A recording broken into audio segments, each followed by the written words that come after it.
Yeah, wonderful, wonderful, and of course, welcome to our today's show. Here we're discussing some of the top things that happen in this country. 254, and I have one of the best political analysts that we have in this country, and of course, he'll be telling his ambition for 2027. That is Louis, and he has a lot of things to share with us. Today we saw what is happening in this country, whereby Waititu was arrested, and Morada Kebaso still was arrested, and they were taken to police stations, whereby the Gen Z are requesting for their release with immediate effect. And I have been following what is happening in the social media, whereby the Gen Z are saying that tomorrow, very early in the morning, they are going to occupy the CBD. That is what is happening in the Twitter space. I currently have been following some of the Twitter spaces, and the Gen Z is like they are going to be back on the street. So I welcome you, Louis, for our today's. You give us your introductions, and then we can go on. Okay, thank you very much, Bonnie, news anchor from Radio 47. As you've talked to our audience, I think my name is Louis Omondi. I'm a youth political analyst and also an activist, hailing all the way from Siaya County. I have my aspiration to contest for Siaya senatorial seat, that is come 2027. Today we have so many things that we can talk about. We can talk about arrest of Morara Kebaso. We can also talk about arrest of former Waititu, the boss himself. And we can also talk about the issue to do with the blogger who was also sodomized all the way from Mombasa, and so many activities. So depending with the type of topic that that Bonnie will ask me to discuss, I'll be ready to chip in and communicate effectively. Thank you. Okay, thank you so much, Lois, and he is one of the best politicians for 2027. 2027, he will be on that ballot. So I want us to start with some of the speeches that were happening yesterday before we come to today. And one of the opposition leaders, Kalonzo Musyoka, really spoke about the opposition that is pushing for this government. And of course, they are saying that if Gachagua is going to go, then Ruto also must go. So I want us to listen to what Kalonzo had to speak yesterday when they met at in this country. That was a vision. Leo tumeamua hata kwa sababu tumeona tumeandamwa na polisi, tunapata pale Mlolongo JSU hadi naandama Kalonzo na Eugene na baba yao na Fiona. Pengine Jimmy alikuwa anatafuta, unajua mnakuzoea. Kadana jamaa mmoja Jimmy akasikia fununu anakuja huku. Hey, Jimmy karibu ufanye tushindo baba. Lakini wewe mjasiri. We are standing in solidarity with Jimmy and others who feel their basic rights are aggressed upon. Basic rights are human rights. This is a katiba ambayo tunaifurahia zaidi. Kipengele cha 43 natambua kabisa haki hizo za kimsingi ambazo haziwezi zikadhulumiwa bila kuwa na matatizo katika nchi. Kwa hivyo askofu, mimi ukikubali tutarudi tena.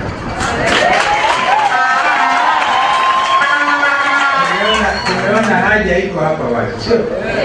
Yaani hii kanisa la Mungu linakuja. Hey, we cannot live there with clear conscience, Jimmy. Ile nilikuwa nimebaki naye. I gave my offering. If you allow me, we'll also give 100,000.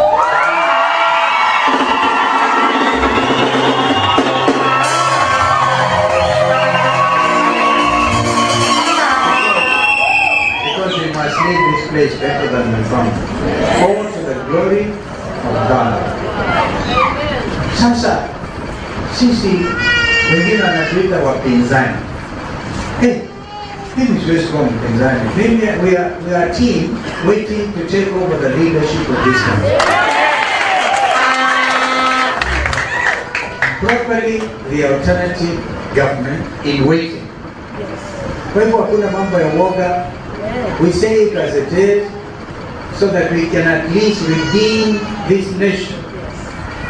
Watoto jinsi wakajitokeza wakauawa kinyama, additional to wale waliuawa 2023 wakati Azimio ilifanya maandamano Kenya nzima, wakauawa 75.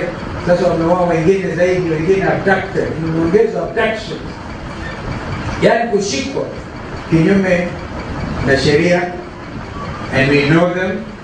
We'll call them out. We'll call out those Subaru abduction squad. In the name of God, the Father, the Son, and the Holy Spirit, you will not succeed. You will not succeed. I want to appeal to the new IG. Goza ndio pale alileta hiyo. Kanja, don't agree. Stand there and make the difference, so that all of us will feel secure.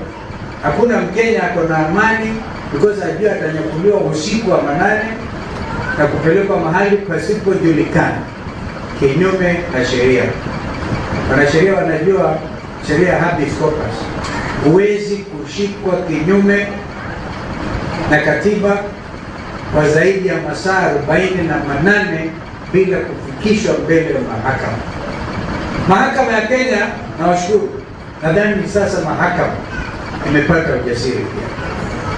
Adjudicate on the... Yes, that is Kalonzo Musyoka, and you know he declared himself as one of the official opposition for this government. He has been pushing William Ruto and Gachagua so that they can work for the people of Kenya. And you remember even William Ruto saying that he's going to make sure that he will change the situation of this country. Lois, I want to get your opinion about this situation. Like, do you think that Kalonzo is the right person for 2027, that is presidency? And also, do you really agree that Kalonzo has that influence to make sure that from north to south, east to west of Kenya can vote for him?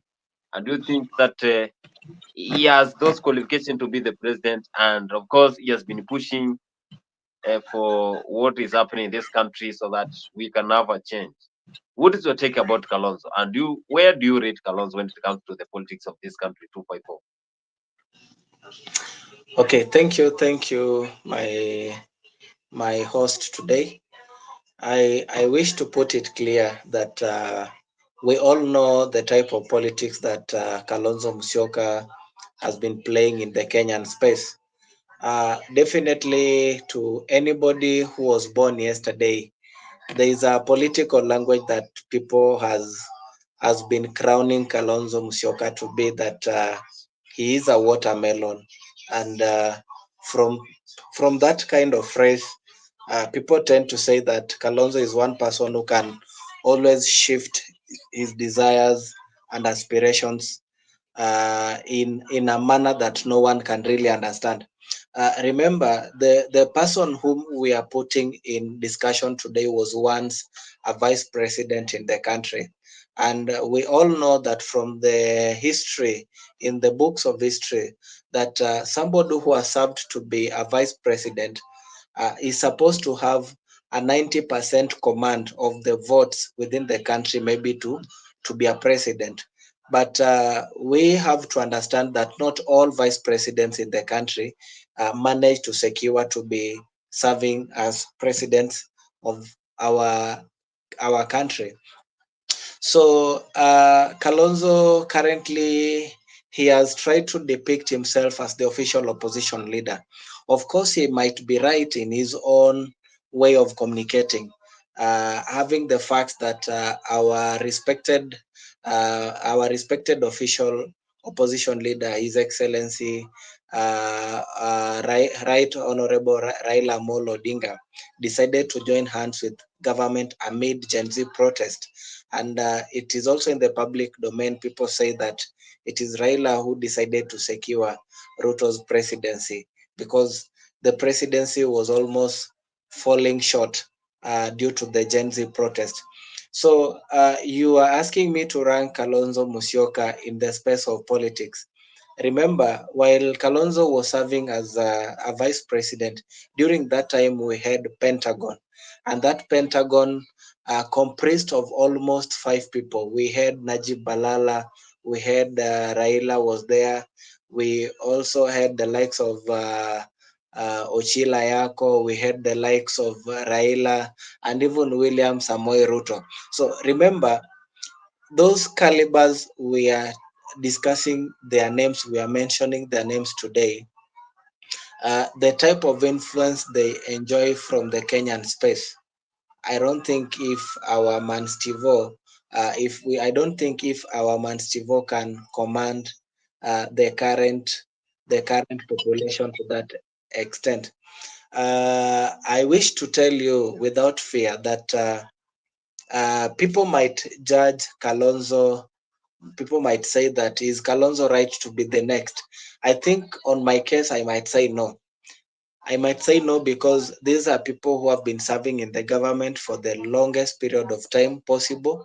And according to me, I really think that as Kenyans, we need new breeds, we need new bloods, we need new faces in the political arena so that we can test them to see if the new faces, young and vibrant and eloquent in a way, if they can serve Kenyans in the best way without mixing it with the blood. For example, my host, I can ask you a simple question. Look at the constituency where you come from. You will find that the person who was a mayor was elevated to a position of being an MCA, fought so hard to become a member of parliament, and is now struggling to be the governor. And you ask yourself, does it mean that the constituent where you come from, we don't have people who are educated? We don't people who have their constituency at heart that can serve the people? So if you ask me if Man Steve is the right person today, I'll basically tell you no, because we are pushing for change, and that change can only come if we bring in new breeds, new energy, new faces to represent our Kenyans. Thank you. So that is Lois is saying that Man Steve has been there, but still he did not show Kenyans that he is qualified for this position. That is a wipe leader Kalonzo Musyoka. Raila, of course, he decided to join the government, although they have not said that he has officially joined the government. But if some of the top leaders, the likes of Opio and I, the likes of Hassan Joe, joining the government, and John Badi, then you know that Raila has officially joined the government, but in a secretive manner. So we are waiting to see if these two guys are going to come together in 2027. I have been following a conversation in some of the WhatsApp group whereby they are saying that if Raila at any point joins Ruto in 2027 and Gachagua is going to be beached, then there is no one who is going to defeat these two guys. Do you see it? Let's do see it like Ruto and Raila might come together in 2027 if at any point the honest man from the Mount Kenya region is dropped by Ruto. Mr. Boni, the truth remains that uh, William Samoei Ruto, who is the current serving president of Kenya, and Raila Amolo Odinga enjoys a friendship to a close proximity than any other political duo within our country. Remember, these people were in the same team, the Pentagon team. Currently, they are almost regrouping together the likes of Moses Wetangula, Mudavadi, and Raila. So there's nothing like somebody saying if these people come together in 2027, already they are together. They are together. But now the big question in our political space is just one. If they maintain to be together until 2027, if anybody will beat that matrix, or maybe if anybody will come out to beat the two duos while campaigning together.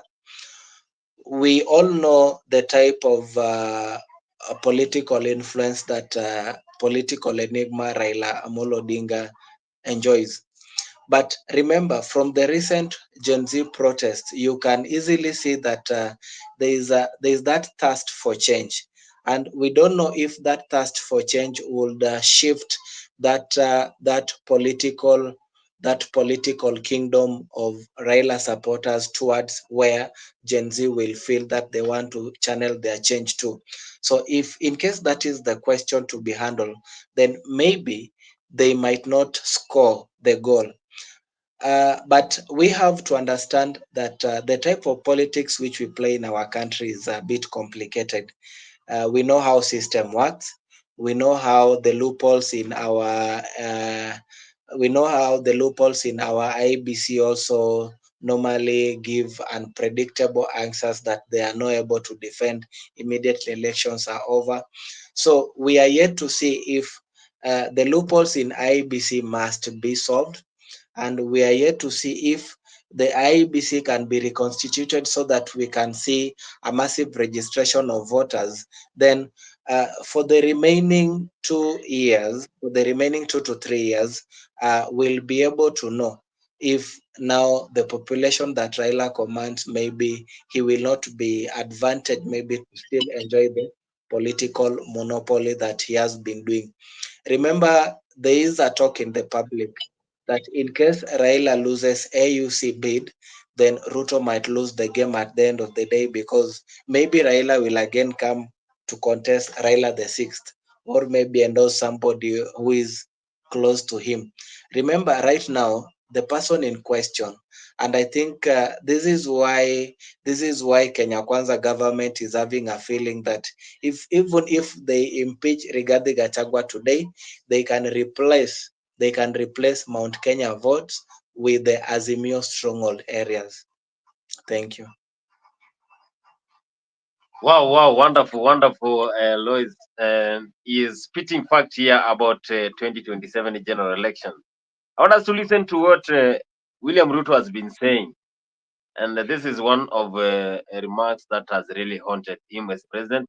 And he is complaining about 2027 campaigns, whereby he thinks that politicians should stop campaigning for 2027 and serve for the people of Kenya. Yet, Kenyans are still complaining about the current situation in this country. Let's listen to what the president had said earlier.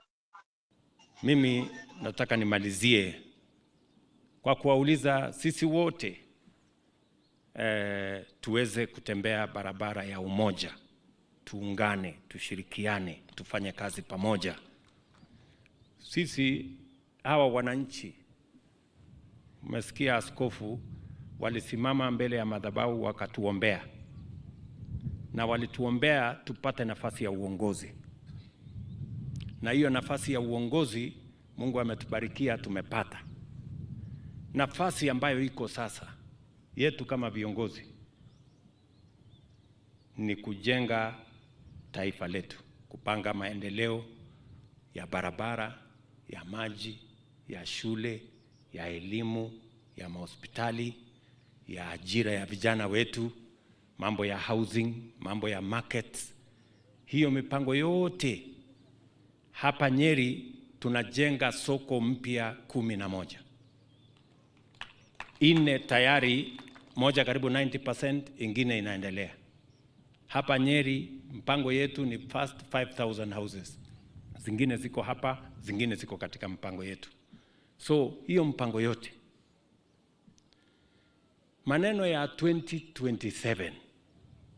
Tafadhali tupunguze mambo ya 2027. Huko 2027 ni Mungu na wananchi ndio wataamua. Lakini sasa tuko na miaka mitatu.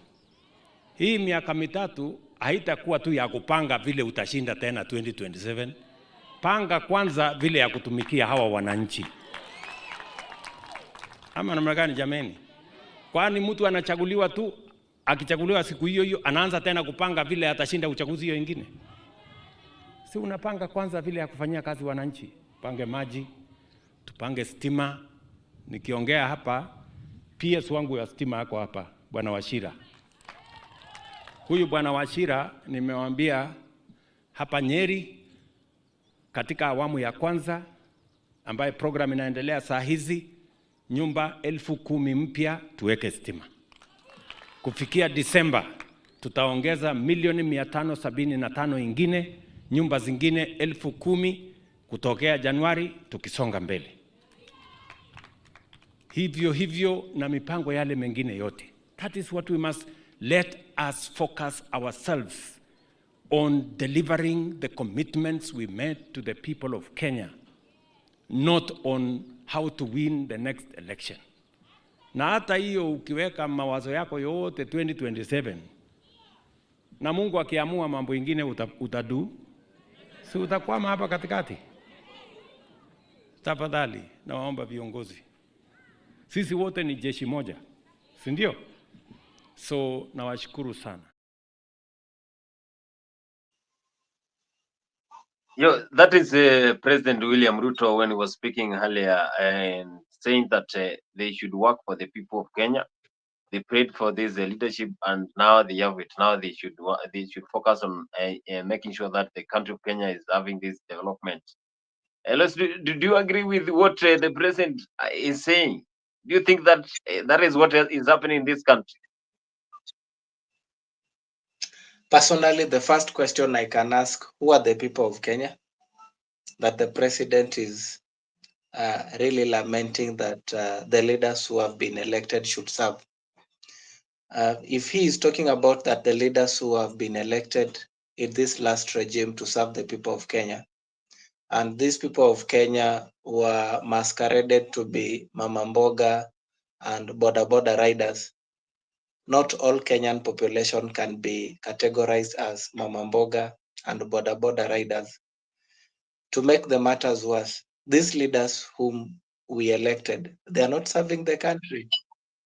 How is somebody being alleged receiving 1 million or 2 million cash to ensure that they push for a financial bill act to be passed within the parliament buildings unanimously? He is also citing issues to do with affordable housing program, yet he's making students of this country to suffer. Right now, it is not a question like free and fair education to all.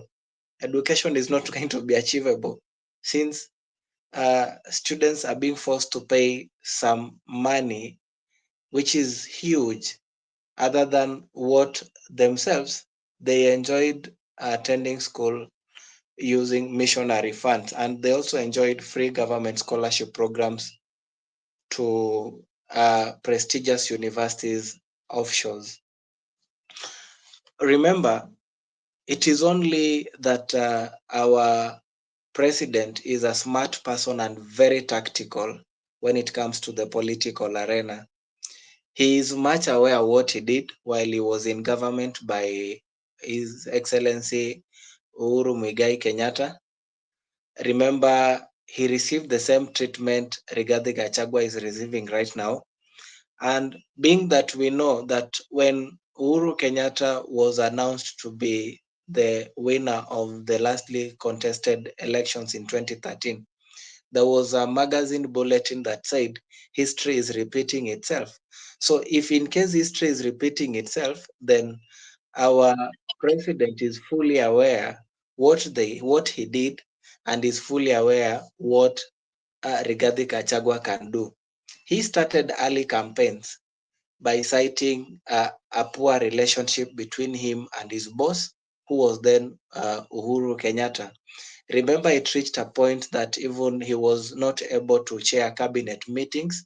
A responsibility was passed to the then cabinet secretary, Matiang'i, Fred Matiang'i. So it is just the fear of the magnitude effect of what can happen when somebody like Rigathi Gachagua or somebody else stages early campaigns, because he knows the aftermath of what happened. So personally, I think at some particular age and time, I say that the current leaders we have, they are people who tend to do something we know as facelifting. When you're facelifting a place or a building, you can simply do away with the imprints and do a repair and apply some good color so that it can look to be well furnished. So these people are all playing games of who understands this and who understands this one best. But ideally, I don't think if they're serving people in the right way. Thank you. Yes, that is Lois saying that ideally doesn't think that they are serving the people of Kenya in the right way.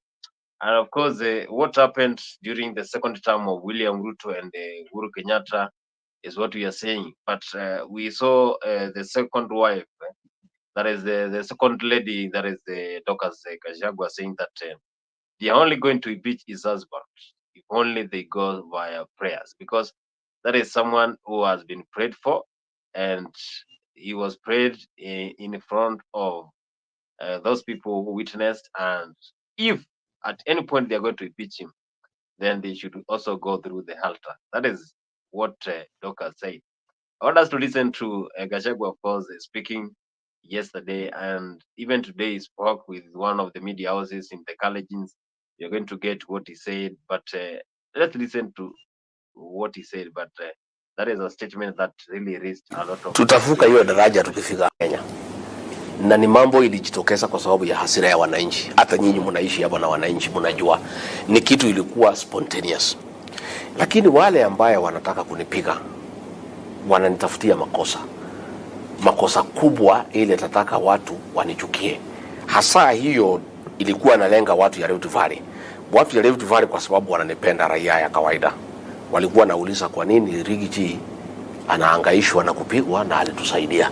Na ni muungwana, ni mtu mzuri. Sasa lazima kungetafutwa kitu ya kuumiza hao roho ya kwamba ati mimi na ofisi yangu tulishiriki katika maneno ya hiyo migomo. Mimi ni naibu wa rais. Ninawezaje kupinga ile serikali ambayo niko ndani yake? Number 2, wapi ushahidi? Sasa tulikuwa kabla hatujachaguliwa tulikuwa na hiyo tabia. Na hiyo ndio shida ilikuwa na akina Bwana Kinoti. Mambo ya kuwekelea watu makesi ya uongo kwa sababu ya siasa. Mimi na rais tukaahidi wa Kenya ya kwamba tukichaguliwa hatutarudia tena kutumia vitengo vya upelelezi kueneza siasa. Mimi mwenyewe nilifunguliwa mashtaka ya uongo nikiwa mbunge wa Madera, na ilikuja kuondolewa saa ile tumeingia, wakaenda kotini wenyewe wakaswea affidavit kusema hakukuwa na ushahidi, ilikuwa ni mambo ya kusindikishwa, wanifungulia mashtaka ya uongo.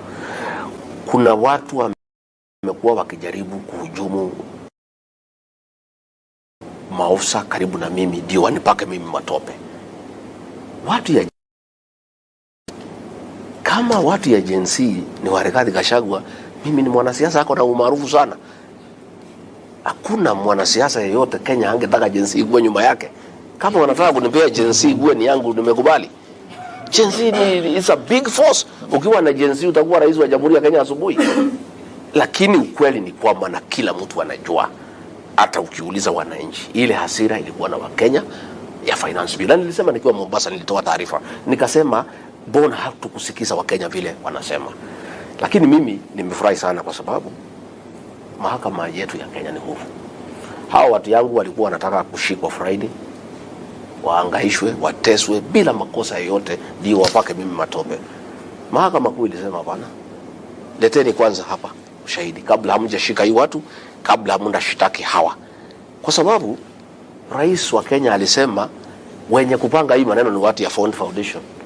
Ford Foundation inakuaga Amerika. Ofisi ya Rigathi Gachagua iko pale Karen. Sasa mimi nauliza, watu yangu wanafanya kwa Ford Foundation. Rais ndio mwenye kusema, ndio wako na ushawishi mkubwa katika Jamhuri ya Kenya, na kile ametamka kila mtu anaamini iko namna hiyo. Rais mwenyewe alisema, si mko na hiyo habari ya kwamba wenye kupanga hii maneno ni watu ya Ford Foundation. Sasa wafanyikazi wa ofisi yangu wanafanya Ford Foundation, na ndio mahakama kuu ikasema hapana, hapa iko dosari. Kabla hujashitaki kabla hujashika hii watu usiwashitaki, leta ushahidi hapa, mahakama kuu iangalie kama iko ushahidi ya kutosha, wapeleke kotini. Na mimi nakwambia hakuna ushahidi iko. Hao ni watu ya ofisi yangu wananisaidia.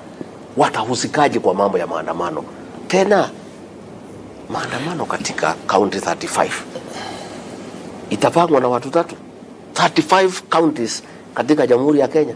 Na niulize maidara ya upelelezi, hii maneno yote ikipangwa katika 35 counties walikuwa wapi? Nafikiri ni mzuri tuheshimu Wakenya. Wakenya ni watu werevu, na tukifanya vitu zingine tuheshimu Wakenya, tusionyeshe Wakenya madharau. Wakenya ni watu werevu, hakuna kitu hawajui. Uliza hao majenzi, uliza wazazi wao, walikuwa kila mtu natoka nyumbani anapewa maji, anapewa fare. Hii ni kitu ilikuwa spontaneous ya kila mtu, na ndio rais alisema okay. That is Gachagua speaking to one of the media houses in this country, Kenya, and he was saying how good he is, how people are trying to get some of cases so that he can be impeached.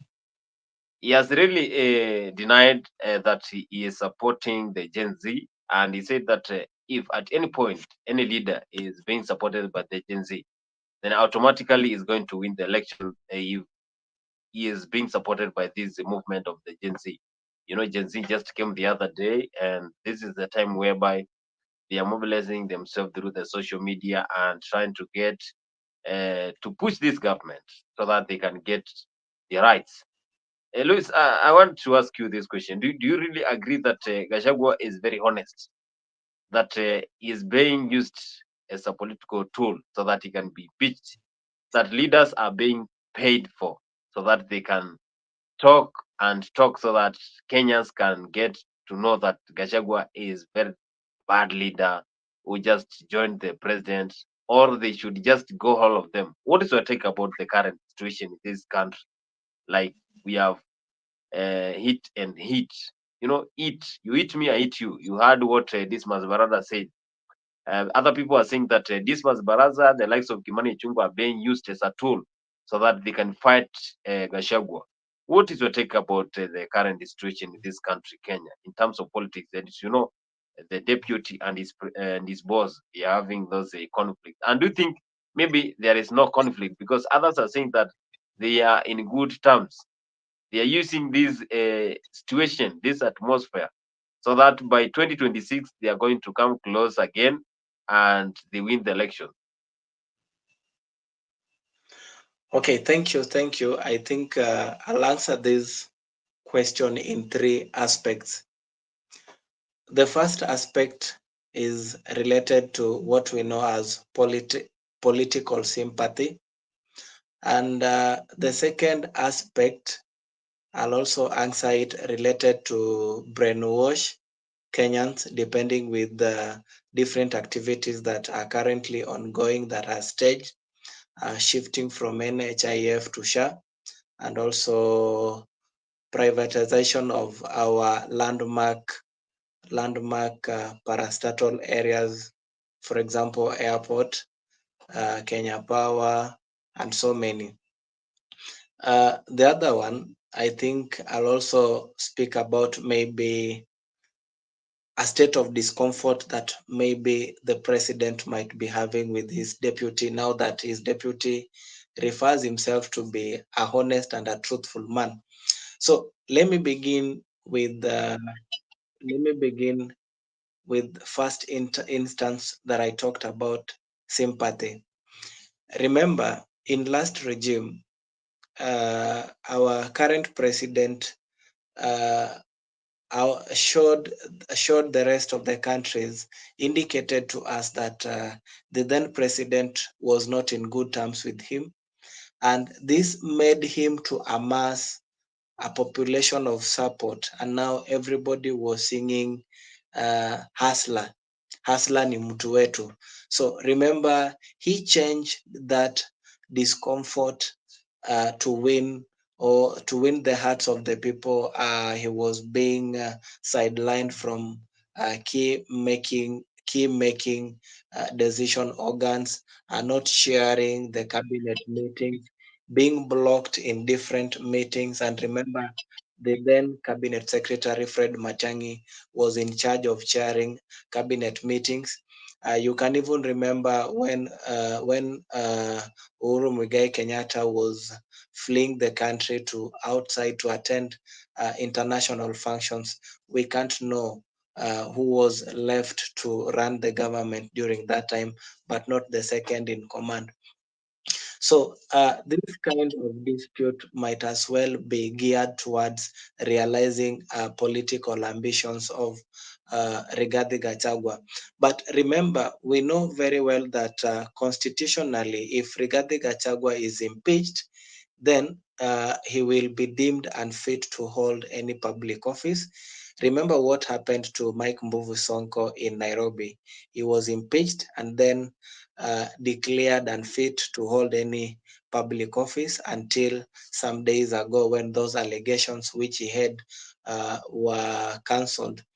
So second instance is what I want to talk about is like the government might be looking for a big discussion that can divert the attentions of Kenyans to put into query what is happening tomorrow. That is one. Remember, SHA is being launched tomorrow, and we also don't know if the issue of Adani taking over from Jomo Kenyatta International Airport is still a question in place. Now that the Senate, I think, decided to say that the whole process should be altered until all queries in place are having met. So the last phase that I want to talk about, I want to refer to it as that we know that politicians normally push for the phrase man eat man society. So being that Rigathi Gachagua has pushed himself as a truthful man and mtu wa kusikiza ground, he maybe is taking this opportunity now to convey most messages of hope to the common mwananchi, and now feeling like he's attached to the wananchi side other than the government in place. So this might create a state of discomfort from the ruling government and the DP. Why? Maybe they are planning to do ABCD, and you find maybe Rigathi Gachagua is not is uncomfortable. And remember, there is at one particular point where Rigiji said that this is a government of shares, even though he is running away from the fact that at one particular point he said that this government was formed by shareholders. There are so many allegations that are being put in place against Rigathi Gachagua. One of them that we've seen people claiming that Rigathi Gachagua negotiated for exit package of 4,000 Kenya shillings on each and every voter, which voted in William Samoei Ruto from the mountain region. Is the same person who has been also parading himself fighting for 1 man, 1 shilling. Remember, this amount of money which is being alleged that Rigathi Gachagua requested is amounting to almost 8 billion in terms of figures. The question is, who gave out these figures? And number two, who can table the evidence that Rigathi Gachagua banged tables while demanding such amount of money? The other issue, there are also allegations that Rigathi Gachagua was also involved in the current Gen Z protest. Remember, there is one politician who asked the people, I think Herman Manyora asked people, who could fund a countrywide protest in almost 35 counties, sorry. Because remember, even to amass a population to come and cheer you in a political rally is normally somehow difficult, depending with the handouts you can give. So remember, all this responsibility of funding the protest was given to the Ford Foundation NGO, which is not lying within our country, whereby some names were mentioned, like people who are receiving this money, designing posters, giving out placards, and also doing activity of mobilization. At what stage did they now? At what stage did they now decide to transfer the responsibility of staging the protest from Ford Foundation to Rigathi Gachagua? So all these are political cards being played by state. But now the big question, why do they want Rigathi Gachagua out of government? That is only the question that we need to receive, either from the members of parliament or even from a state briefing that says we are pushing for Rigathi Gachagua to be impeached simply because He is in this level. He funded anti-government protest. These are the evidence too. He is championing for 1 man, 1 shillings. He banged the table demanding for 4,000 for every voter. I remember there's a time when our president asked, what type of conversation were you having with your husband, as he said that I am going and I might not come back. I'm also privileged to ask that question today. What kind of conversation were these people having that pushed Rigathi Gachagua to request for exit package? What brought that kind of fallout? Thank you. Hey, that is the lowest giving us some of very tough questions here in our today's discussion, and of course, he's spitting facts, and he really gave us his explanation on what is happening in this country. And I think if the president will be following this conversation together with the top leaders in the government, really will be impressed by what Lois is saying, because he's giving us the exact things on what is happening. Maybe they're trying to divert the attention of Kenyans. That is Lois saying that. But again, I have listened to some of the people saying in WhatsApp groups that this is the atmosphere. The same way we saw the DP going to Mombasa carrying his own luggage, and it raised a lot of debate in the social media. Kenyans were asking why this, and is the deputy president of the Republic of Kenya. Then at the end of the day, these guys came together. They went viral. They went to Meru and also Dharakaniri. They went to Lake Region, Western together. So I think as the same way Loisa said that the president is very bright. Maybe they're trying to change the mindset of the Kenyans. But when it comes to 2026, then towards the election, then they come together, they win the election. I also listened to what Gachagua said in one of the churches, and this is what he had to say. Sowing generously and reaping bountifully. It was a wonderful sermon. Na tumeshukuru sana. We have been blessed and we feel stronger, and it strengthens our faith. Sisi ni watu wa Kristo na sisi ni watu ya kunyenyekea. Na sisi sana sana tuna mheshimu sana Mwenyezi Mungu, na kila wakati tunamuomba atupatie hekima, atupatie ujasiri ya kutenda mema, hasa ya kuongea ukweli. Mimi zile shida zote unaona nikipitia ni kwa sababu mimi ni mtu ya kusema ukweli. And I did not know that many people have a problem with the truth. So nakuta watu wengi sana wako na shida na mambo ya ukweli. Sasa mimi niliumbwa namna hiyo. Mungu amenifunza na kuniongoza kuwa nikisema ukweli. Na kwa hivyo katika harakati za uongozi, saa ingine tukisimama na ukweli, wengine hawapendi, lakini tutaendelea tu kusimama na ukweli kwa sababu hiyo ndio ile Mungu anataka.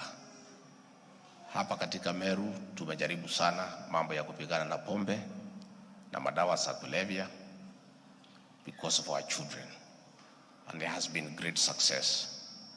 Of late nimeona hii pombe imeanza kurudi. I want to ask our security officers to make sure that the gains we have made in the fight against illicit brews and drugs does not go to waste, because it was a big effort. Na watoto wetu hasa vijana walikuwa wamepotelea kwa pombe. Kuna kazi mingi sana tumefanya hapa Meru na kwingineko ya kahawa, majani chai na maziwa. And I really want to thank the people of Meru for being very hardworking. The Meru Dairy Cooperative Society is the best run society in Kenya. Na inatoa maziwa mingi sana na kusaidia wakulima. Wanalipa wakulima before the 5th of every month. And I really want to invite other societies to emulate watu hapa Meru. So Bishop, mimi sina maneno mengi. Mimi nimeshukuru sana kwa maombi. Please continue praying for our country. Let us pray for our president. Let us pray for the government. Let us pray for our leaders. It is my hope that sanity will prevail. We tone down on politics of division, siasa ya kumalizana, siasa ya furugu. Tufanyie watu ya Kenya kazi, kwa sababu tulichaguliwa miaka miwili peke yake na hatujafanya ile kazi ambayo wananchi wanatarajia tufanye.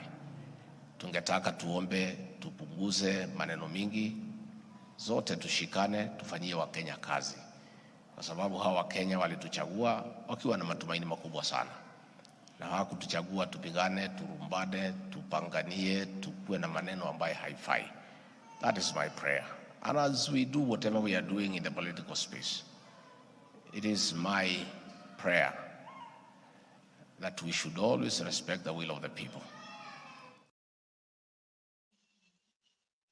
That is DP himself saying that he never knew that Kenyans, most of people in Kenya, and to be specific, leaders will be feeling bad when he's speaking the truth. He's saying that that is nature, and he was created like that, and he will always speak the truth. Is he, Louis, very simple question.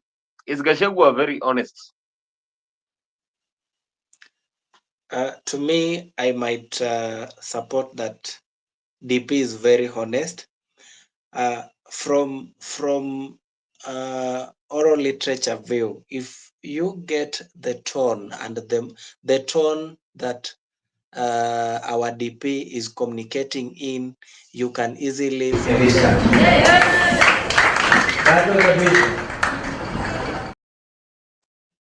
sorry for that. If you listen to the tone that our DP is using to communicate, can easily help you to predict the mood. And now that mood will always push you to having your own remarks that this guy is discontented, is discontented with the types of operations in the place he's serving. We have to know that a state government normally signs G2G deals. That's number one. Then we also have government cartels.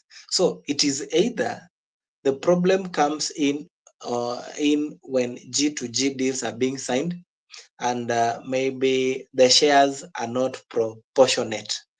The other thing, it also might be true that some government cartels who get tenders to do one or two things, maybe scandals and corruption cases being covered, also makes our DP to be discontented.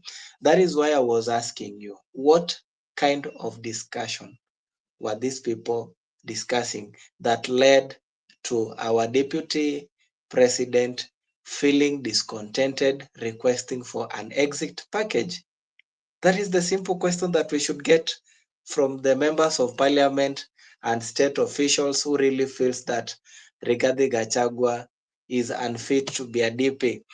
Because according to me, Bwana Boni, I feel it is an assault and it is an abuse of highest order when you want to parade someone to the public and say, this guy is not sober, this guy is not learned, this guy is agitating or pushing for division along tribalism. Remember, during political campaigns, every politician normally speaks to his voters in the language they can best understand. No one campaigns in Kiswahili or English once he descends back to his political village or area. So I think our DP might be honest. And I think he might be honest, he might be dishonest, because no one is able to defend the allegations. Then if no one is able to defend the allegation, then we will say our DP is honest. But the question remains, what is the type of discussion that they were discussing that pushed DP to request for exit package? That is the only question our politicians should tell us. Of course, you know, Bonnie, that right now, if you go to your home village and tell those people who never had chance to succeed to campus or even high school, you tell them we want us to form chama, they will always say, oh, so umetoka Nairobi unakuja kutuibia huku nyumbani. That is the type of language. So these people, they'll have discomfort with you because they understand your type of reasoning, knowledge, and wisdom level do not leverage theirs. So I think if our DP is honest and is a truthful man, then he is a weapon to any dark government plans that can ensure we don't get correct services from the government that we voted for. Thank you. Hey, I think that question will be answered by people who are following the conversation in the comment section. So if you are following this conversation in the comment section, you can give the answer that has been posted by the one Lois Omondi. And I can see a lot of people who are following the conversation. I can see Awesome is saying that Ricky G asked Ruto his boss to resign during the Gen Z protests so that he can fix the grievance. Who in this country could ask his boss such a thing? And also is going ahead to say that that is a very good question. Also, why did Gachagua ask for money for him to resign? Also saying that secondly, why did Ruto decline to give him money? Was it because he knew Gachagua was a fault? Even those are the people in the comment section. I can post them in the screen there. This is person saying that secondly, why did Ruto decline to give him money? Was it because he knew Gachagua was a fault? He goes ahead to ask this. He's also saying this. Rigiji asked Ruto, his boss, to resign during the Gen Z protests so that he can fix the grievance. And of course, this is after the Gen Z stormed the CBD and they were saying that Ruto must go. They are rejecting the finance bill and also protesting about the high cost of living. This is the time Awesome is saying that the DP asked President, step down so that I can deal with this Gen Z. He's asking, who in this world can request his boss such a kind of things? Do you agree that Gachagua asked the boss to step down? And is this possible? And do you think that this is the main source of the discussion that we are having in this country? Remember, brother, there are two things that categorically are very dangerous when it comes to politics. And those two dangerous tools that can create division, one of them is called misinformation, the other one is called disinformation. Now, you see, we are being told that Rigathi Gachagua texted 4 cabinet secretaries proposing that the president should step down. Who can show us that chat? We haven't seen that chat being leaked in the public up to now, when they are still alleging that Rigathi Gachagua. Actually, I think there are 4 allegations or 5. One, that Rigathi Gachagua is tribalistic, despite being second in command and being a national figure, having the name of being called deputy president. He decided to align himself towards the mountain and quoting daily, usiguze Murima. Of course, everybody would wish to protect his backyard. It is not wrong. Yeah. It is not wrong someone to say, don't touch my backyard. There is a video circulating right now that is depicting our current president when he was a deputy president during their fallout with the last regime president Uhuru Muigai Kenyatta. He said that don't kill my children. Why was he so categorically asking the president not to kill his children? That is where his interest lies in terms of life. What is wrong if Rigathi Gachagua interest lies in Murima? Secondly, Rigathi Gachagua has been championing for the fight of one man, 1 shilling. Not his words. BBI is the only tool that was advocating for this one before Rigathi Gachagua spoke about it. People are now discussing that there is a bill in parliament that is supposed to be discussed to ensure that presidential term is extended up to 7 years, also borrowed from the BBI. So if also Rigathi Gachagua borrowed 1 man, 1 shilling, what is the problem? The last part of the question: who and which cabinet secretary will come out clearly to show us their conversation with Rigathi Gachagua, asking them to propose to William Samoei Ruto to step down so that he can handle the Gen Z protest? That is malicious. I think that is why I'm crowning all this in terms of misinformation and disinformation. A misinformation can be pushed to the public and propagated to be crowned to be lies so that it can cause disinformation. Remember, our same president said that Gen Z protested against finance bill simply because they were not served equally with the entire information surrounding the finance bill. So we can also accept maybe there was a type of conversation that Rigathi Gachagua had that was in line to this, maybe asking, what is the solution now? People are protesting. What can we do? The pressure was too high. But if somebody will come out and shares that conversation, both from Rigathi Gachagua's phone and from those 4 cabinet secretaries and different timing that they were sent, we will be convinced to say, of course, all these allegations are right. Remember, Brother Boni, there was a time we had something, even though if it was rumors, we don't know, that in re-election, when Uhuru Kenyatta was being re-elected to be a president with William Ruto in the same ticket, there was a time when Uhuru Muigai Kenyatta wanted to step down, and there was a sort of conversation that our current president almost slapped slapped the then president after winning, and he wanted to step down. Remember, when we were starting this conversation, I told you that history is repeating itself. And if history is repeating itself, what is the history? We first had Jomo Kenyatta being president of this country up to 1978, 22nd August. Remember, it is only Jaramogi Oginga Odinga who decided to resign as the first deputy president or vice president. The second person who came closely was Daniel Toroitich arap Moi, who served from 1978 until 2002. Then we had Kibaki, then we had Uhuru, and right now we have Ruto.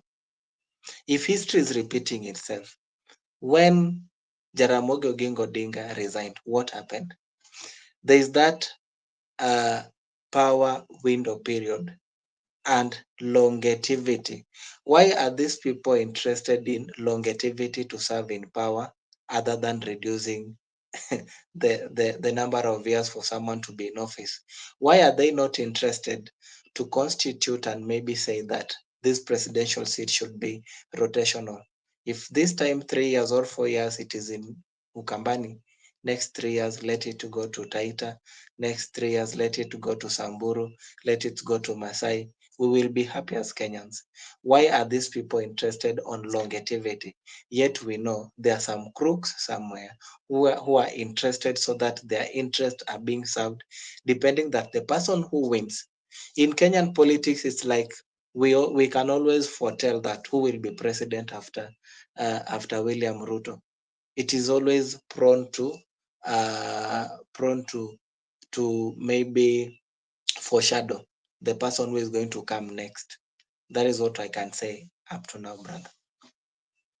Oh my goodness. Thank you so much, Lois. And you are really spitting facts when it comes to this political discussion. And I would really wish to have you as many times as possible in this conversation, because you are really helpful for this conversation. And of course, the current situation that that is happening in this country, you can tell from just a view that maybe they are trying to get this atmosphere to challenge Kenyans, to twist the mentality of Kenyans, or something really happened. The same way there is a comment there which has said that Gachagua really requested so that he can deal with the Gen Z. The question is, again, I can pose it a question: how would he deal with the Gen Z if he could be given that opportunity by the president? How? And yet, the police were at the ground dealing with the Gen Z. How? Which methodology would he have used to deal with the Gen Z? That is the question that we are asking. We are having a lot of abduction in this country, and as we talk now, Morara Kebaso was arrested, where Titu was arrested, and this is where we saw the Azimio La Umoja coalition. You know, after Raila went, we are having Eugene Wamalwa, Kioni, and Kalonzo leading the opposition nowadays. So they went there and they stormed the DCI, and a lot of things happened there. They were really complaining about the arrest of Morara Kebaso, and of course, I've been following the social media whereby the Gen Singer said that Morala Kebaso should be released at any point, because it is high time now we give that man that space, because he has been making sure that the government approves the project that it has promised to the Kenyans. This is all what we have to listen to the This is a opposition free leaders. country. We cannot obviously allow them to go that way. Umeona maofisa, you see, I've seen their abduction squad. Umeona leo. Wamevua barakoa. The abduction squad. They actually came. So this is okay. We will make sure Waititu is out of here and is a free person. We have lawyers there with him, and we have advised that he says nothing. He says nothing, so that we can have Waititu out. Lakini kwa nyinyi mlikubali kutolewa. Afadhali sisi tunang'ang'ana.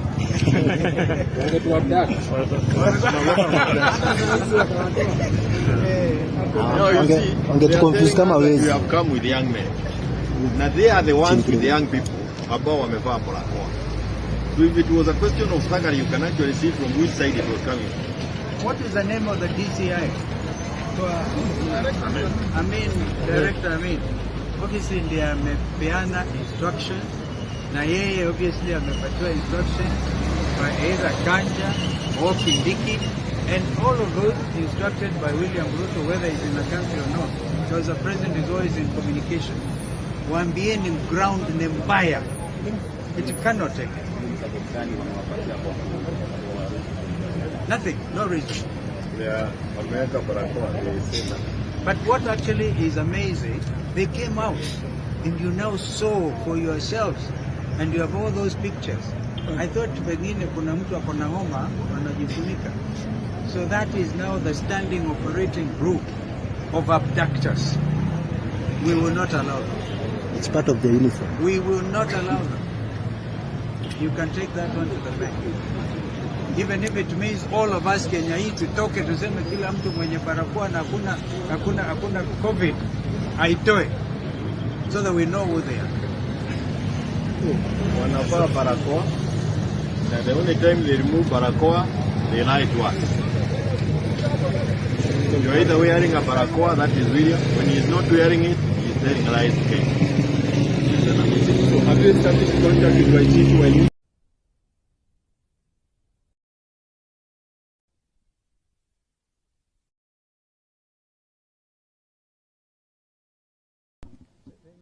A grey pickup came with buckets of blood and poured at my gate in Muthaiga. Now, I want to say that normally that is an act of warning. That is an act to say, we are going to spill your blood. Tutamwaga damu yako na yako na familia yako. For the last 27 days, When I leave my residence, I am followed everywhere I go. They even want me to know they are following me. They come up to where I'm sitting or when we are driving and they photograph me.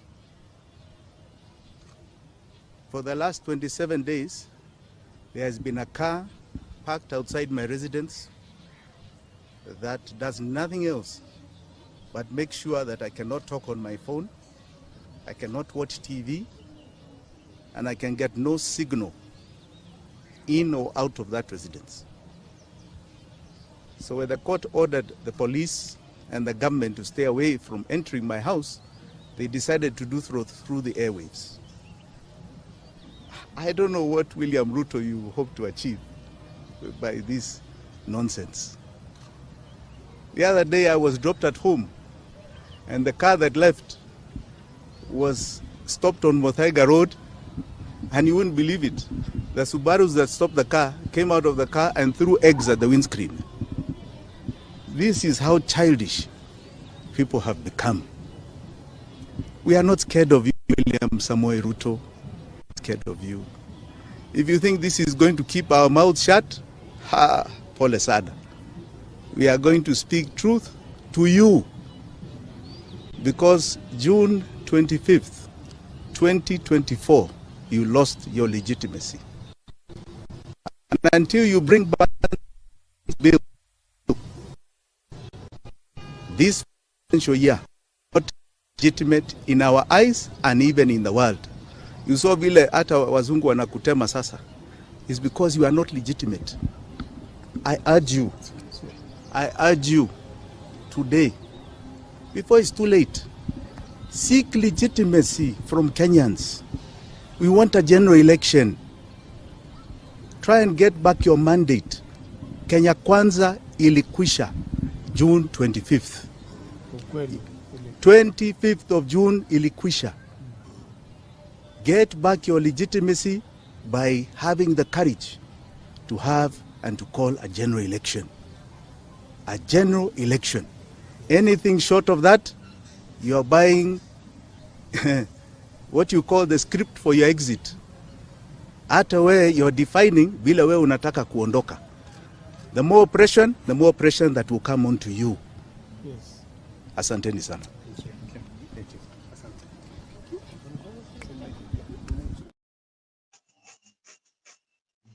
Yeah. Those you have listened to Kalonzo Musyoka, that is SKM, together with the other opposition leaders, and that is Jimmy Wajiki.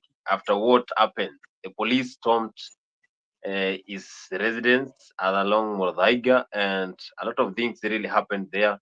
And he's now complaining about William Ruto. He's saying that 2025 we might have general election. Ruto is writing his own script. Do you agree that we might have a general election? But before you handle on that, I want to read some of the comment section there, saying that Gachagua was loved by many, but Adele, when he started making press address contradicting his boss while far away in the coast, thinking the government could be overthrown or boss resigned. That is also someone saying that again. There is also a comment here: when a fool fails, prepare for consequences. Things are unfolding about the cabinet secretary. Soon we will have a full evidence. You can see that is someone saying that we will have a full list of evidence when things unfold. That is awesome. They are saying that when a fool fails to prepare for consequences, then things are unfolding. That is also a comment section there. Someone else is saying that Boni, he said that he did not support the finance bill and so many things he was not involved in. So, in this mind, he thought he would deal better with the agency, but here were over 300 MPs.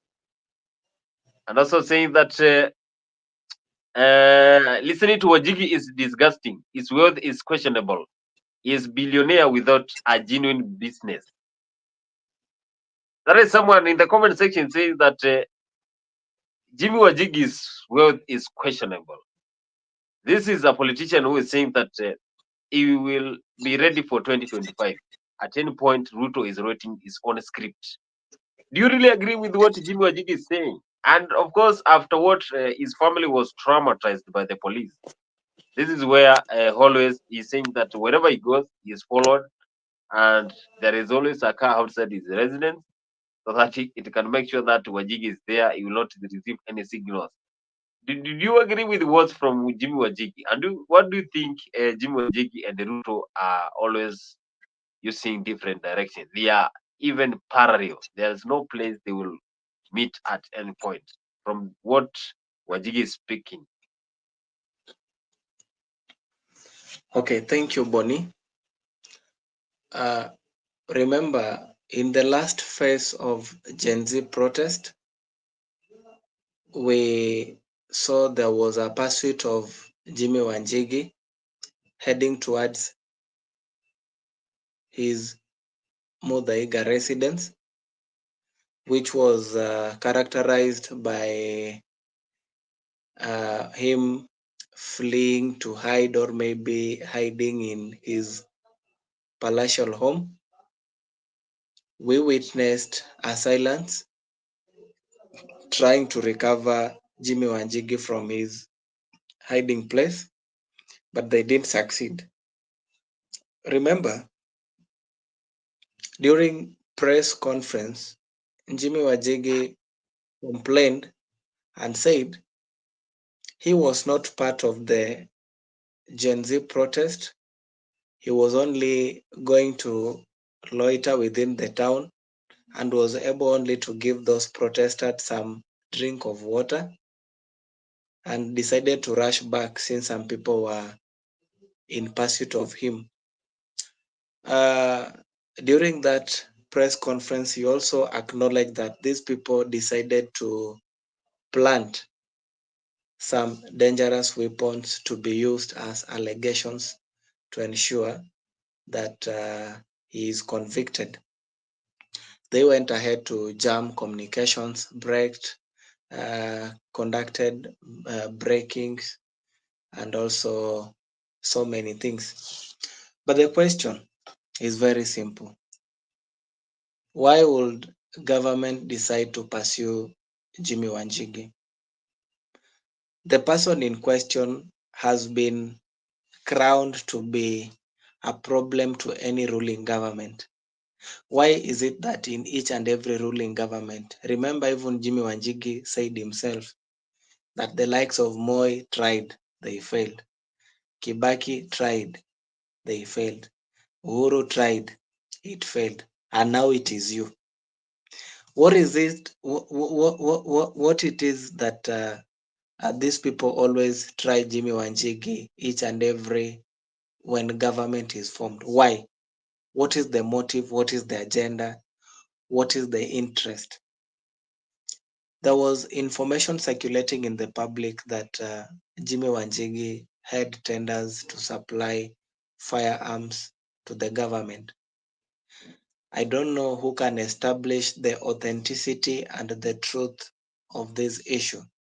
But according to me, I am feeling that there is always a personal interest. I remember during the last general election, the first one, people are saying, oh, Uhuru atakuwa president, Jimmy Wanjigi ndiye ako na kisu. If the one keeping the sword. And now you would ask yourself, why is this guy keeping the sword? Why is so powerful? And why somebody is now asking, what are the business deals that Jimmy Wanjigi signs to ensure that he amasses that wealth to that level? So the question is simple. What interest does Jimmy Wanjigi always have that is against the government in place, that will always push him to be in a disarray situation with the ruling government? That is the only thing that we should be asking Jimmy Wanjigi. And remember, no one will give you the question because some of these big cartels, they conduct government deals where billions of money are involved and remitted back to the government in terms of kickbacks. These are the only information that we'll never get somebody giving us the truth. The truth only lies among those big fish politicians, the likes of Raila Odinga, the likes of Kalonzo Musyoka, the likes of Uhuru Kenyatta, and any other person in that circle. You will never see those listed individuals being convicted of anything in the Republic of Kenya. No day, no date, no time. Hey, that is Lois, and is also making sure that we get to know what is happening. Someone is asking in the comment section there. Wajigi has been arrested by 2 administrations. What? Why always him?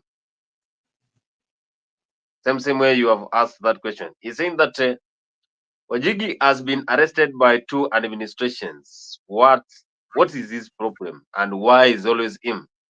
Why do you think it's always him? That is a comment section there, and also someone else is saying that his word is questionable. His word is questionable. So Wajigi is under siege because Ruto's government is following him, and of course Kenyans have been complaining about abduction. Luis, do you think that there is connection between the president and these current abductions that are ongoing, or this is just people trying to overload president with this kind of cases? Is there a direct connection? You have even had president, that is the Kalonzo Musyoka, that is the Wiper leader, saying that Kanja is involved, and Inspector General, President, and also DCI are always involved. Do you think that president is involved in this kind of abduction that is happening in this country? Thank you. I want to answer you in 2 instances. First instance, I'll answer you related to a case of Kianjokoma brothers who died. They were never served justice, and courts requested for command order. So order of command. So remember the same command responsibility. Sorry. Remember the 3 Kitengela people who are missing in action after Gen Z protest. They were not able to be located in any mortuary. They were not able to be located in any cell. And definitely, if they were missing, their database should be obtained in any mortuary, and their database should be obtained in any cell. So if they were not in a position to be traced, now the Republic or the Kenyan justice system were going for command responsibility. And this command responsibility would start from either area chief, Nyumba Kumi, area chief, proceeding to the normal police officers, proceeding to the OCS, proceeding to the IG, proceeding to DCI, and lastly, CS Interior, PS Interior, and CS Defense. So I would wish to answer you. Definitely, there is no any abduction which can be conducted if there is no command responsibility. That command responsibility must come from an individual. And that individual, we can't know if it is Cabinet Secretary Defense, IG himself, Deputy IG, or even any OCS. So I would say I cannot mention any person's name specifically, but there must be a command responsibility to ensure that abduction is conducted. Remember, Morara Kabaso has been in forefront to unearth stalled projects, to unearth mismanagement of different funds allocated in different areas to conduct a specific project to ensure its completion. So maybe these people who have been ashamed in the public decided to regroup and give their personal plea and outcry to someone who is a respected state official, and they decided to say, let us put a stop to this. That is now what I say command responsibility. Thank you. Oh, thank you so much. Thank you so much for this wonderful submission. I get you. I get you. And of course, it has been an amazing 1 hour, 20 minutes for enlightening you about what is happening in this country. And before we come to closure, we have also seen what is happening in Mombasa. I think this is one of the major things that has been circulating the social media. One of the bloggers there was arrested, and the ligations between his harassment is the governor of Mombasa, Abdullah Somad. And the governor spoke earlier in the evening saying that he really condemns people who are linking him to the abductions and also sexual assault of Chawa, that is the blogger who was arrested, and he was abducted and taken to a far place. And personally, I went through that video, and really, if this is what is happening in this country, Kenya, then we need to change. We need to wake up as a country, because that is very serious thing. And if it was a fight, then that person will heal with time. But sexual assault, then this is something that is going to affect him psychologically, physically, emotionally. I don't think whether that guy will ever heal. So the person who was dealing with him, if at any point the governor of Mombasa is linked to this, then I think he should just leave the office immediately. We don't have correct information about this, but that is what people are saying. That Governor of Mombasa, after this guy has been always writing articles trying to claim that the governor of Mombasa is wasting the resources of the Kenyans in Mombasa, and also he has been sending. The governor also responded that the guy has been sending him messages of 1,000 messages, and he never responded. So, who do you think that is responsible for this? So if you're following this conversation, you can tell us through the comment section. I have a speech here for governor speaking after Kenyans. You know, nowadays Kenyans are using the social media to communicate. They're saying that this governor must go. He must leave the office. And also others people are saying that Mombasa has been having this kind of behavior. I want us to listen to what governor had to say about him being linked to that blogger abduction. Kwa wale ambao kwa wale wenye kunifahamu, wenye kuifahamu familia yangu, mamangu mama Nasima na miaka 74. Hii si mara ya kwanza sisi kutukanwa. Tumetukanwa mara nyingi.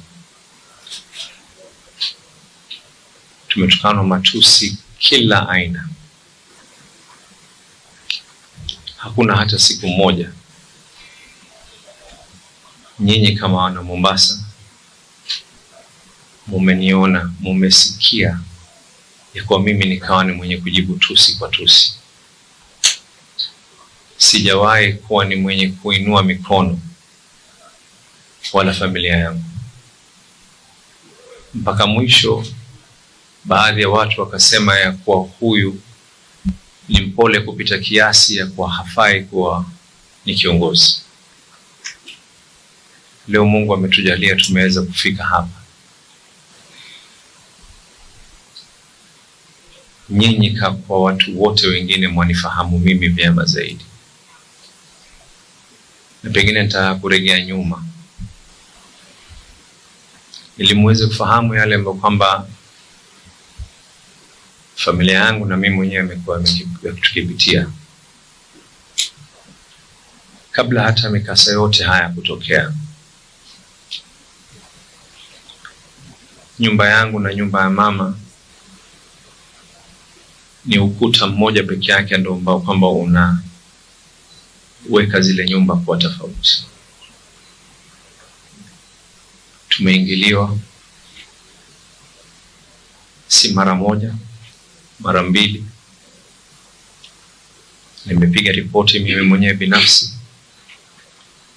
CCTV zikaweza kuchukuliwa na zikapelekwa kwa wale ambao kwamba wenye kuhusika.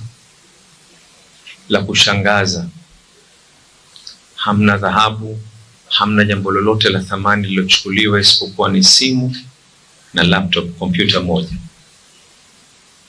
Gari ya familia yangu imeweza kufuatwa na watu wenye bunduki,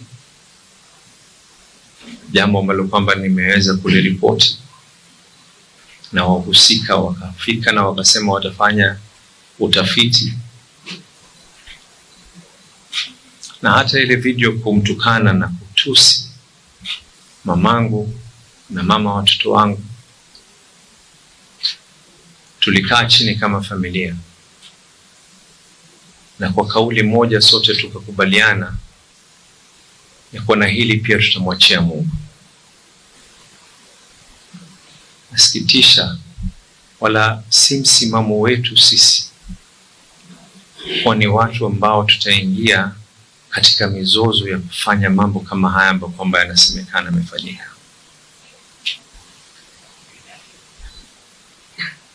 Licha ya hayo, nimeona mamangu aliyenizaa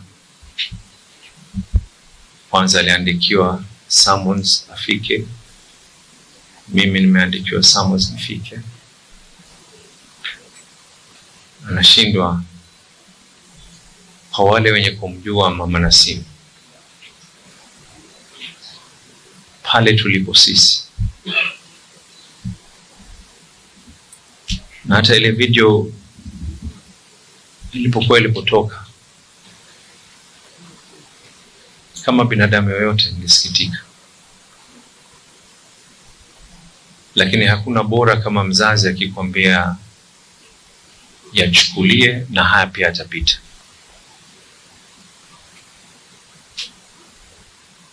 Tunaishi ya kuwa hatujui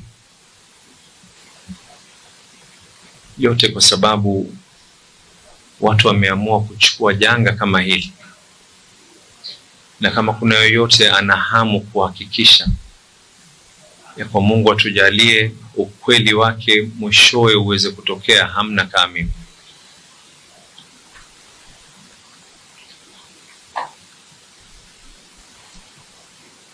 Familia yangu ni wale wenye kutembea. Mamangu nyinyi nyote mumfahamu, na umri wake mpaka leo akitoka hataki hata magari, hataki askari, hataki lolote, anapanda tuktuk.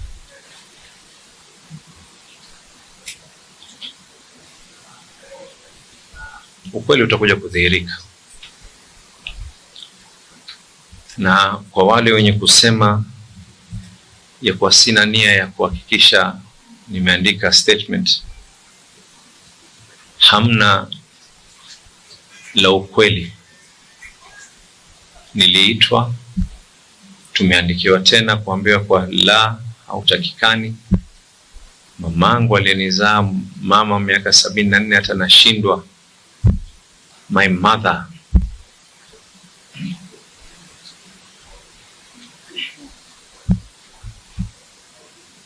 all I can say that I wish this to be on no one. And kama vile nilivyochukua kiapo,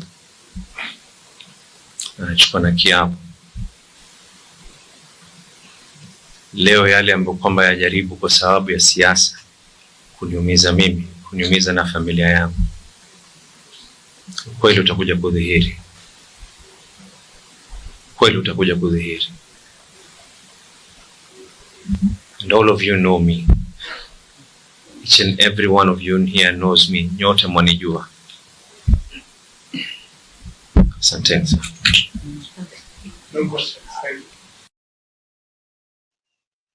How do you know him? How do you know him? That is the question I'm just asking. If I was the journalist at the ground there, I would ask him, how do we know you? What have you done so that we can know you? Because you have just spoken about your mother. You have not addressed the issue whereby that blogger was harassed sexually, and you are just saying that my mom. How do we know him? How do we know him? I think the journalists who are at the ground there, they really slept in their job, and they could have asked him that question. How do we know him? True. Lois, what is your take about the situation that is happening in Mombasa, whereby that blogger was arrested? Do you think it's the right thing that should happen if you are a blogger and trying to tell the government, for example, in any county, trying to push the county government to work for the people, to make sure that public funds are used in the right way? Is it what is really happening in this country, Kenya? Because a lot of things are happening, and at the end of the day, people are getting abducted, others are being arrested, others are being arrested. Does it mean that we are headed by from the top politicians? We are headed by thugs or people who really doesn't care about the Kenya? Thank you. First, let me begin by saying that what happened to blogger Bruce is a negative act, and as fellow Kenyans, not bloggers, but fellow Kenyans, we are pushing for everything possible to ensure that we shun that kind of immorality, and also ask any relevant authority to ensure that blogger Bruce finds his justice served in the best way. Secondly, I wish to plead with the fellow Kenyans, fellow youths, that I just recently posted something in our local WhatsApp groups in Siaya County, and I said that the problem with our youth today is simple. You are being given 527, you are being given 2 GB data bundle every day to ensure that you are online, to ensure that you counter opponents while differing with your boss, which is very wrong. You are also being paid, hired to carry machetes, rungus to ensure that you create havoc during some meetings. At the end of the day, some of these meetings might erupt and become dangerous, and the person who pays the price is you, who is being hired. It is true. I've seen there's a blogger known as Bianca, whom I've seen, who actually posted that video where a governor is claiming that blogger Bruce decided to abuse his mother and the entire family. But despite all that, I think all that might be framed to be cybercrime. And for someone to be elected a governor, I think me personally, I've never done law. I've never been in any school of law. But I think we have a constitution which really conducts on how you can handle someone. And the fact remains, if blogger Bruce was involved in cybercrime, as a family, they ought to have decided to report this issue to any police station and ensure that the blogger is arrested and ensure that he is convicted and also attempted to be served justice or maybe to be convicted of his crime. But the moment they failed to report blogger Bruce, to follow the right channel to be served justice according to family, and such an act resurfaced whereby a clip is circulating within the country, seeing a man being sodomized by a fellow man and other people recording. I might say that is the most traumatizing situation which have ever happened in our country.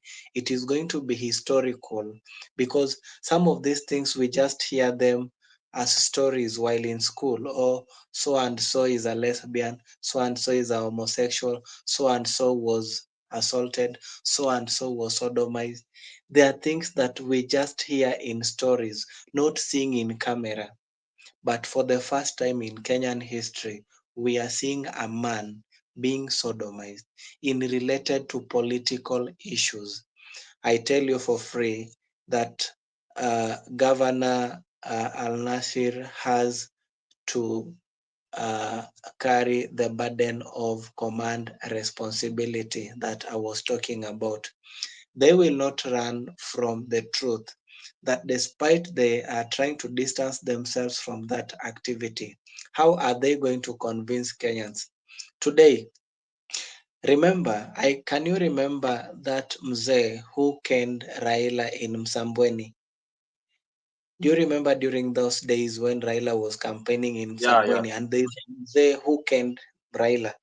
Do you want to tell me this guy had his own resolution to go and do that activity? He was pushed. So the question is simple.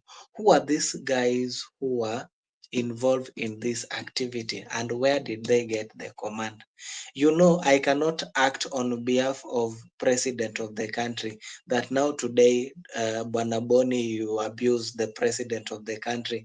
Then I say me as Louis, I'm a supporter of William Samoei Ruto. Then I come to your homestead and start caning you. You will ask, it is impossible. There must be somebody who must give instructions. So that is why every Kenyan is angry and saying that governor should have left office the moment this one happened. Let him not dupe us that this is a political scene trying to tarnish his name in the public. No, I cannot support that.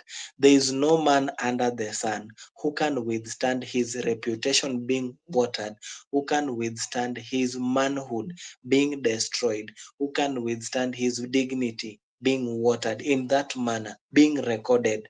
Then at the end of the day, say that he is alleging that people are against him in the political space. No, let him take the command responsibility, be answerable, and we are saying let blogger Bruce be served justice possible. Thank you. Hey, I think I went through that video and I was really shocked.